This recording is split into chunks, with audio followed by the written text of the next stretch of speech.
Views expressed on this program are those of the hosts, guests, and callers, and are not necessarily those of this station, its management, or other advertisers. You're listening to Transformation Talk Radio.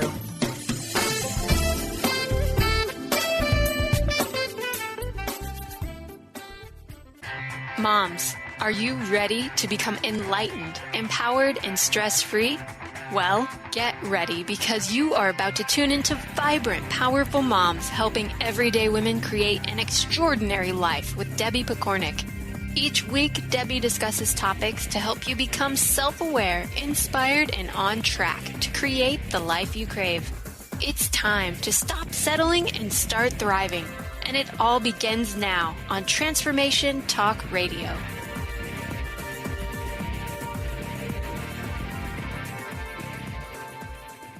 This is Debbie Pokornik, host of Vibrant, Powerful Moms, a podcast focused on helping you remember who you really are so you can realign with that vibrant energy while enjoying the life you have come here to live. Today, I want to share a few ideas that you can use to make your day a little brighter. We all have those days when we wake up feeling lower than usual, where it feels like a challenge to smile, or like maybe your smile has moved out and a scowl has settled in its place. Sometimes it happens for a reason, like you find out your dog has run away, or maybe it's pouring rain out and you're supposed to be going to an outdoor barbecue. Or maybe you're just not feeling that good. Other times, it just happens like a dark cloud was passing on by, saw your shoulders, and decided to stop for a visit. When this happens once in a while, it's part of the cyclical nature of our lives, and while it's nothing to worry about, it is a good idea to collect some tools and knowledge to deal with it. If this is something you're experiencing on a regular basis, then you really want to take note and become aware of what you can do to move through these times effortlessly. The other day I was reading a newsletter from one of my gurus, Stacey Martino, and she shared a Tony Robbins quote that I really like and is quite fitting for this. Tony said, "When times are bad, it feels like they will be bad forever. When times are good, it feels like it will be good forever. Neither is true. Life comes in seasons." And nothing makes a season slow down and take forever more than when you're consciously hating on it. So, perhaps taking steps to enjoy the season as best you can is in your best interest. Both a low season and regular setbacks like the Monday blues can be your body's way of telling you that something is off. It could be suggesting you slow down and take some time to just be. Or it could be telling you that your work situation is draining your tank and that you need to put greater effort into refilling it. It could even be pointing out that even though everything looks like it's fine in your life, that it might be time to shake it up a little and change things around. Whatever the message, it's important that you tune in because if you don't, even though you might work your way out from under the cloud, over time your system can start to shut down and it can result in a serious health or relationship crisis.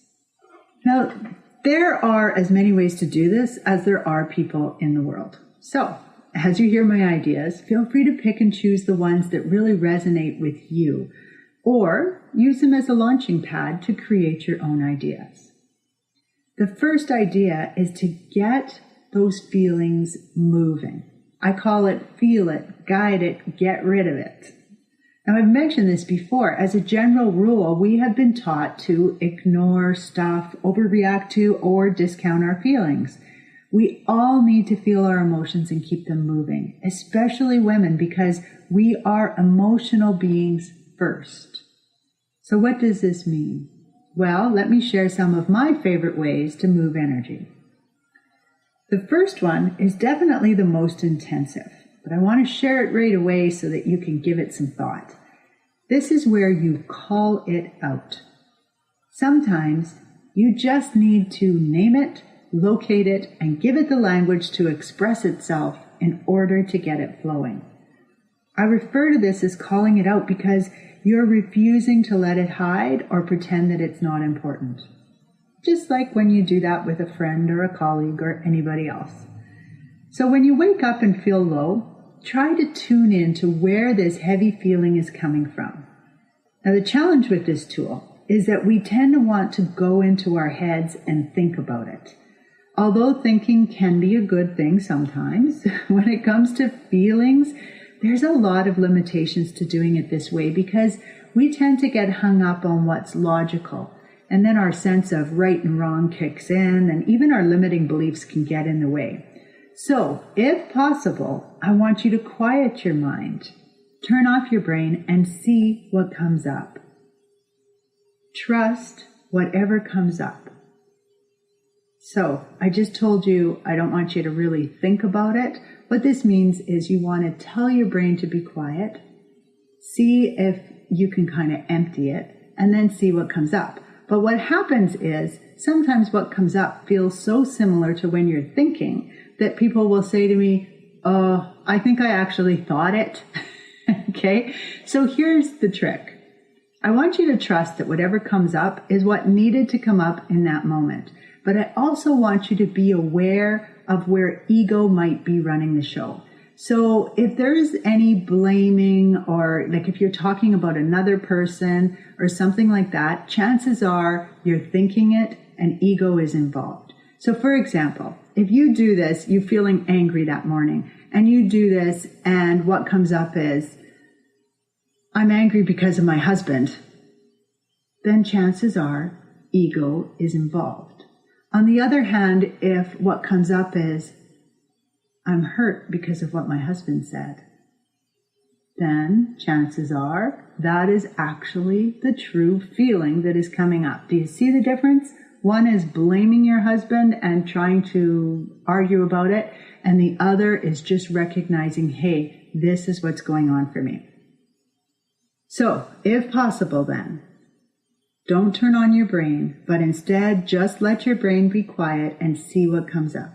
Trust whatever comes up, even if you think you might have thought it or be making it up, and see if you can notice where in your body you are feeling this sensation.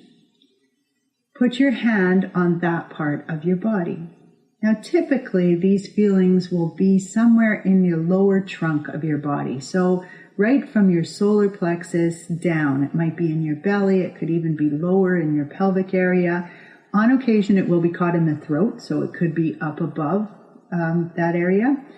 But just see if you can figure out, don't spend a lot of time on it, but if you can tell where it is, put your hand there. Close your eyes, breathe, and then just imagine that the investigation is going on where your hand is. Again, don't get hung up on this. If you're able to do it, this is where you're actually taking yourself to that area, but I don't want you to spend a ton of time trying to get that. Just use your hand, tap it on the area while you're asking the questions if you want to. Okay? So what you're going to do is you're going to ask a question like, what's causing this heavy feeling? Or if you already know the feeling itself, you might think, what am I afraid of? Or why am I so angry? Or if it was the earlier example, why am I hurting? Okay? Allow the response to arise and give whatever comes up a voice. When something surfaces, don't judge it, censor it, or correct it. Just allow it by saying it out loud. Then respond with a simple, what else question. Allow the next idea to come up, say it out loud, and again respond with a what else question. Continue like this until you actually feel the weight lift or you feel like you're finished the process. You'll know. You might find that the feeling changes as you go along, which is fine. You don't have to stop and start over just because now it's disappointment you're feeling rather than anger. Okay? You're letting things flow. This is really, really good. So let me give you an example of how this would look. I did this a few weeks ago and I found that I had fear in my solar plexus. So I put my hands on my solar plexus, which is just right below the chest, and I emptied my mind and asked, what am I afraid of? What came to the surface was, I'm afraid my life is not what it's supposed to be. What else? I'm afraid I'm wasting my time. What else? I'm afraid I'm fooling myself into thinking I'm doing something important when in fact I'm not doing much at all. What else? I'm afraid I'm lying to myself. What else? Now at this point the feeling had shifted. You might have noticed it in my voice, but it had gone from fear to sadness. And the next thought that arose was, I'm worried that I'm not enough. What else? What if my ideas aren't different enough or helpful enough? What else? Suddenly I felt a lightness pass over me as I recognized a pattern that I often fell into. And the thought that came with it was, I'm looking for excuses to not move out of my comfort zone. What else? Nothing. I know I'm enough and will always be enough for the people I'm meant to serve. So what happened here was I processed the emotions. You don't want to get caught up in trying to explore your thoughts. That's why the only thing that you want to say, no matter what comes up, is what else. You are simply helping it to flow, helping the emotion flow. And so you'll see what happened here for me was I went from feeling afraid to actually recognizing a pattern of mine where I allow fear to keep me in my comfort zone.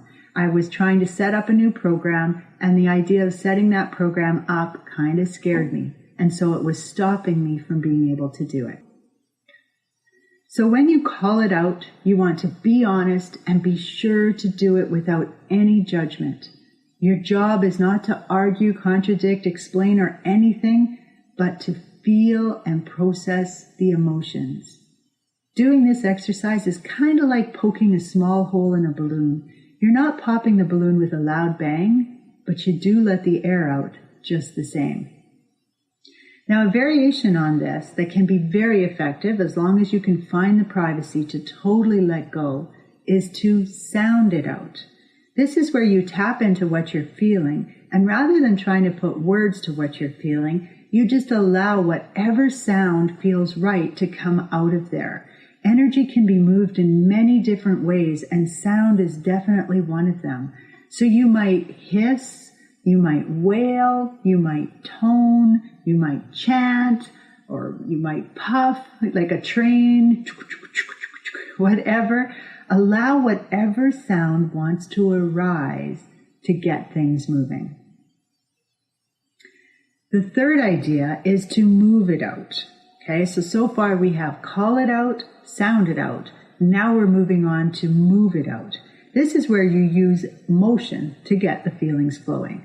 My favorite way to do this is with dance. You don't have to be a good dancer to do this. You just want to notice the feeling, put on some appropriate music. A tempo that matches what you are feeling would be great. So if you're feeling sort of melancholy and low in that way, then you might want to put on a nice, slow, relaxed music.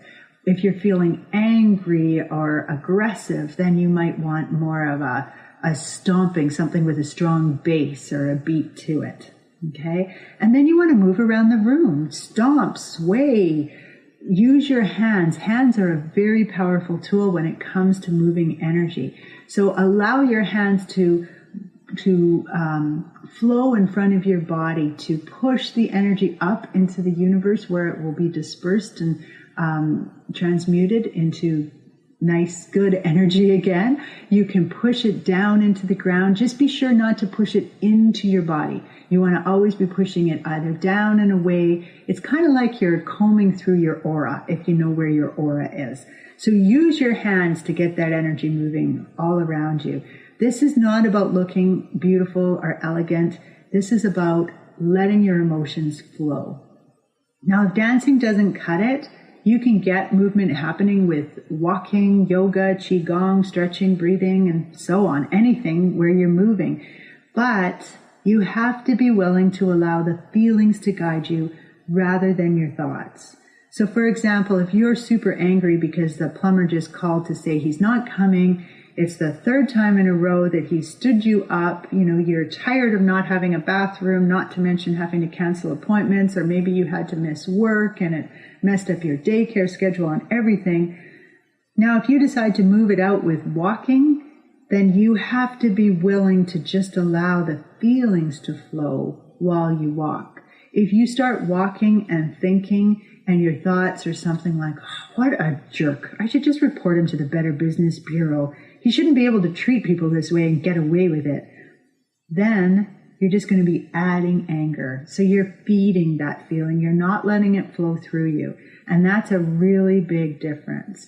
So if that's the case, if you have a story playing in your head like that, where you're repeating an argument, then you might want to try one of the other tools rather than using movement at that point to get rid of it. So if this happens, you could try writing it out. This is where you write a letter. You might write a letter to his boss, to the Better Business Bureau. You could write it to him. You're not ever going to send this letter, but sometimes expressing your exact thoughts and feelings can help you to get the emotions moving. Plus, because you're writing it, you're not going to keep repeating over and over the same things, which you will do if you're ranting while you walk down the road. So make sure that you're writing, not typing, because typing is too easy to go back and add things and change things and move things around, and that can just feed the fire. Instead, you want to be writing it out. It doesn't matter if you cross things out, if you move things around, if you spell things wrong, because you're not ever going to send the letter. In fact, it can be very cathartic to burn or shred the message afterwards. You can also do this in a journal, but I suggest you don't, because you don't really want to keep it. You're just letting those emotions flow through you and out. And once they're gone, you want to burn them, throw them away. You don't necessarily want to keep them. The fifth and final tool is to talk it out. Put another way, it's about confessing what's going on for you. Tell the people around you that you feel really heavy, that you aren't sure why, but you suspect it will make you grumpier than usual. You'll do the best you can to control your actions, and you'd appreciate if they could give you a bit of space as well. I used this tool with my family when I was going through a really challenging PMS phase several years ago, and since then I've actually used it with colleagues on phone calls, and even if my walking buddy Crystal is listening to this, she might recognize that I've done this with her once or twice at the start of our walks. Your mission is, rather than pretend all is fine, when in actuality you have this dark, angry cloud weighing on you, let others know so that they at least have a chance of respecting your space. You might think it's obvious. Anybody could tell by looking at you that you're scowling, that you're angry. But most people will not pick up on it right away. And even if they do, they're not mind readers.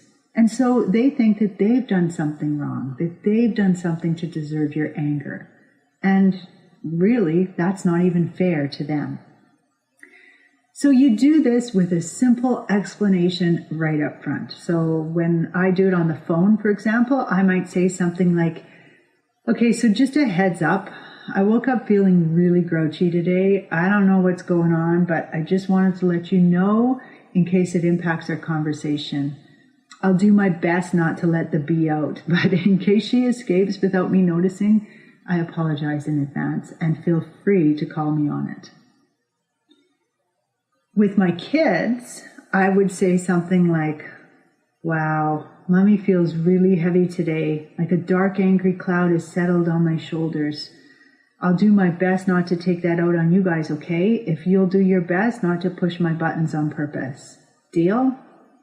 Now, depending on their age, I might have needed to explain a little more, but for the most part, they understood. And interestingly, in both cases, just saying it out loud lifted some of the weight off of me and made it easier for me to be aware of my actions. The greatest challenge with this process is when the person you're sharing with decides they should delve into what's going on for you and fix it. This is not what you need at that moment, and it's okay to tell them that with a simple add-on like, you know what, I didn't tell you so that we'd go there in our discussion, but more as a warning so that you would know what's going on. Can we move on to making our plans for tomorrow, please? Or whatever it is that you're going to do with them. The second problem is when they try to lighten the mood with humor. This might be a tool that you normally respond well to, especially if you're an optimistic person. But unfortunately, when you're truly in this place, you feel fragile and are being super vulnerable by admitting it.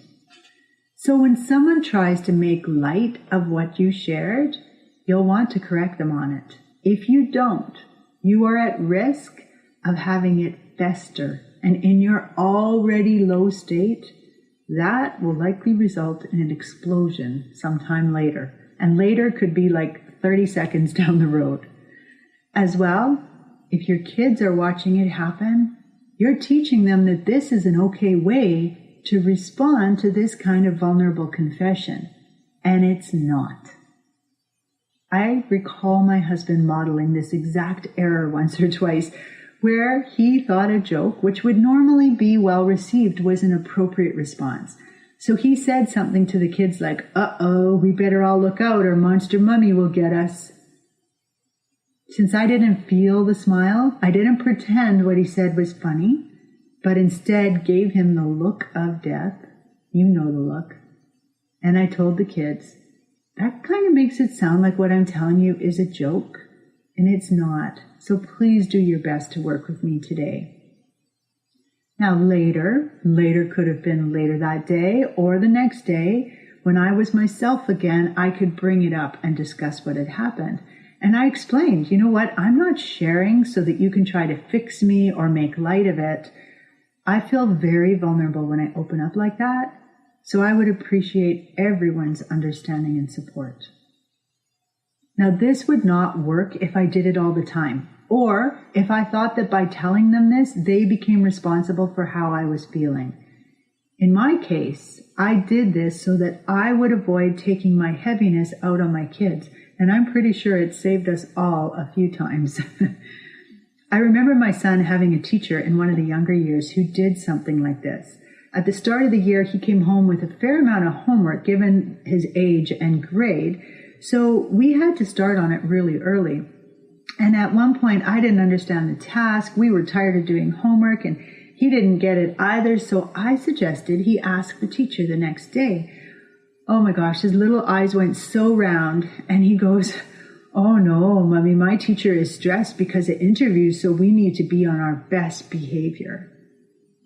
Now, I could understand that it would be stressful having to meet with all the parents a week or two into the school year, but when it came up again, about a month later when they were going on a field trip, and then again at report card time, and then again at concert time, I realized that what had started out as a great tool for the teacher had turned into a manipulation strategy because it had worked so well. But kids need to be able to ask their teachers questions, and they shouldn't be afraid to do so because she is stressed. If you use this tool and find yourself repeating it often, you're probably in need of some other ideas to try. It actually took me a few repeats to recognize the PMS pattern and to realize that this could become a regular thing if I didn't do something about it. Now, just a side note, I have now learned that PMS is actually a sign of your progesterone being low, and one of the best ways to increase it isn't a pill, it isn't getting sleep or anything, it is spending quality time with a girlfriend or two. So, if you're dealing with PMS, you should investigate that, because even a phone call can help to lift you up. So those are 5 ways that you can feel, guide, and process your emotions. Call it out, sound it out, move it out, write it out, talk it out. Adopting and practicing tools like this increases your self-awareness, helps with self-control, and provides definite benefits for both your health and your relationships. Now, I have more tips that I want to share with you on this topic, but I feel like this podcast is already long enough. So, for this week, I hope you'll try playing around with different ways to get your emotions moving. And if you're actively parenting, start thinking about how you might share this information with your kids. I'm not talking about sitting down and lecturing them on it, but actually modeling some of the tools so that they can use them too. Next week, I'll share some other tips, including things like channeling your alien, so you'll want to be sure to tune in. If you've enjoyed this podcast, please share it with others, rave about it on social media, and give it a positive review. With much respect for you and the journey you are on, this is Debbie Pokornik, wishing you a vibrant and powerful day. You've been listening to Vibrant, Powerful Moms with host Debbie Pokornik. If you've enjoyed this show, please give us a shout out and leave us a positive review. To find out more about Debbie and her sisterhood of Vibrant, Powerful Moms, visit empoweringenergy.com. That's empowering with letters NRG.com.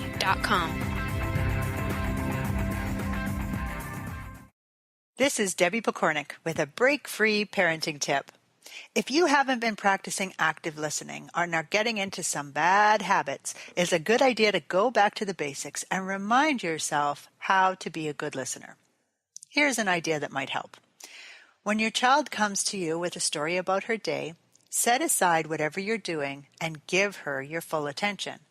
If you're in the middle of something that can't be put aside, tell her that you really want to be able to give her story your full attention and ask if you could continue the conversation at a specific time. So, for example, this sounds like an important story and I'd really like to give it my full attention. Can we talk about it in 10 minutes when supper's in the oven? Active listening might sound like common sense, but often it's these simple skills that get buried in our parenting pack and easily forgotten or overlooked. Challenge yourself to practice this skill for a full week and see if you notice a difference in how much your child is sharing.